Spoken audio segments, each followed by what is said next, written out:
Joshua chapter 9. The Gibeonite deception. Verse 1. As soon as all the kings who were beyond the Jordan in the hill country and in the lowland along the coast of the great sea toward Lebanon, the Hittites, the Amorites, the Canaanites, the Perizzites, the Hivites, and the Jebusites, heard of this, they gathered together as one to fight against Joshua and Israel.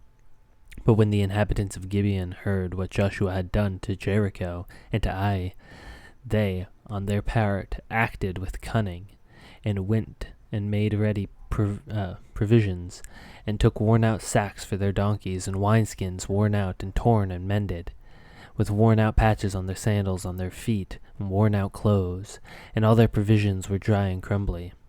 And they went to Joshua in the camp in Gilgal, and they said to him, and to the men of Israel, "We have come from a distant country, so now make a covenant with us." But the men of Israel said to the Hivites, "Perhaps you live among us.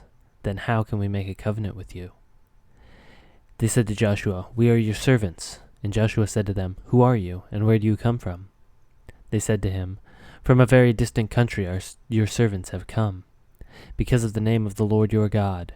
For we have heard a report of him, and all that he did in Egypt, and all that he did to the 2 kings of the Amorites who were beyond the Jordan, to Sihon the king of Heshbon, and to Og the king of Bashan, who lived in Ashtaroth. So our elders and all the inhabitants of our country said to us, 'Take provisions in your hand for the journey, and go up to meet them, and say to them, We are your servants. Come now and make a covenant with us. Here is our bread. It was still warm when we took it from our houses as our food for the journey, on the day we set out to come to you. Now behold, it is dry and crumbly. These wineskins were new when we filled them, and behold, they have burst. These garments and sandals of ours were worn out from the very long journey.' So the men took some of their provisions, but did not ask for counsel from the Lord. And Joshua made peace with them, and made a covenant with them to let them live. The leaders of the congregation swore to them. At the end of 3 days after they had made the covenant with them, they heard that they were their neighbors, and that they lived among them. And the people of Israel set out and reached their cities on the 3rd day. Now their cities were Gibeon, Chephirah, Beeroth, and Kirath Jearim. But the people of Israel did not attack them, because the leaders of the congregation had sworn to them by the Lord, the God of Israel. Then all the congregation murmured against the leaders. But all the leaders said to all the congregation, "We have sworn to them by the Lord, the God of Israel, and now we must not touch them. This we will do to them. Let them live, lest the wrath be upon us, because of the oath that we swore to them." And the leaders said to them, "Let them live, so they may become woodcutters and drawers of water for all the congregation, just as the leaders had said to them." And Joshua summoned them, and he said to them, "Why did you deceive us, saying, 'We are from very far from you,' when you dwell among us? Now therefore you are cursed, and some of you shall never be anything but servants, cutters of wood and drawers of water for the house of my God."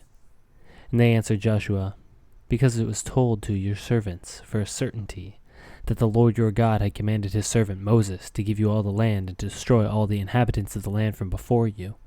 So we feared greatly for our lives because of you, and did this thing. And now behold, we are in your hand. Whatever seems good and right in your sight to do to us, do it." So he did this to them, and delivered them out of the hand of the people of Israel, and they did not kill them. But Joshua made them that day cutters of wood and jars of water for the congregation, and for the altar of the Lord to this day, in the place that he should choose.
you.